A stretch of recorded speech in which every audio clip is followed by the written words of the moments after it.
জীৱনৰ সফলতা তথা উন্নতিৰ মূল মন্ত্ৰ হ'ল প্ৰচণ্ড ইচ্ছাশক্তি আৰু দৃঢ়তা। প্ৰবল ইচ্ছাশক্তিয়ে লক্ষ্যত উপনীত হোৱাৰ বাটত থকা অনেক প্ৰত্যাহ্বান হেলাৰঙে অতিক্ৰম কৰাত সহায় কৰে।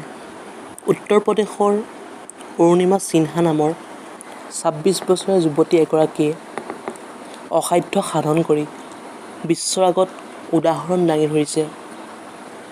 ৰাষ্ট্ৰীয় পৰ্যায়ৰ ভলীবল খেলুৱৈ অৰুণিমা সিনহাই লক্ষ্ণৌৰ পৰা দিল্লী অভিমুখী ৰেলযাত্ৰাত দুৰ্বৃত্তৰ কবলত পৰি এখন ভৰি চিৰদিনলৈ হেৰুৱাবলগীয়া হৈছিল। আনখন ভৰিতো লোৰ ৰড সুমুৱাই চলা-ফিৰা কৰিবলগীয়া হৈছিল। হেৰুওৱা ভৰিখনৰ ঠাইত কৃত্ৰিম ভৰি লগাবলগীয়া হৈছিল। অথচ দুৰন্ত সাহস আৰু আত্মবিশ্বাসক সাৰথি কৰি অৰুণিমাই নিজৰ শাৰীৰিক প্ৰতিবন্ধকতা নেওচি এভাৰেষ্ট বিজয়ৰ সপোন দেখিছিল।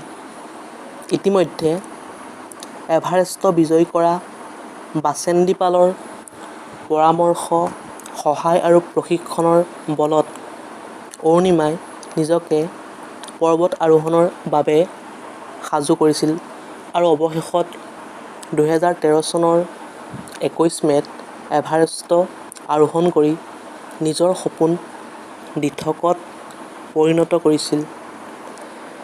যি সময়ত শাৰীৰিক প্ৰতিবন্ধকতাক সহস্ৰজনে নিজৰ দুৰ্ভাগ্যৰূপে জ্ঞান কৰি আহিছে, তেনে সময়তে নিজৰ অধ্যসায়ৰ জৰিয়তে দুৰ্ভাগ্যক সৌভাগ্যলৈ ৰূপান্তৰিত কৰি জগতলৈ চানেকি দেখুৱাইছে অৰুণিমা সিনহাই। অৰুণিমাৰ জীৱন কাহিনী নতুন প্ৰজন্মৰ বাবে ভৈৰৱ প্ৰেৰণাৰ উৎসস্বৰূপ।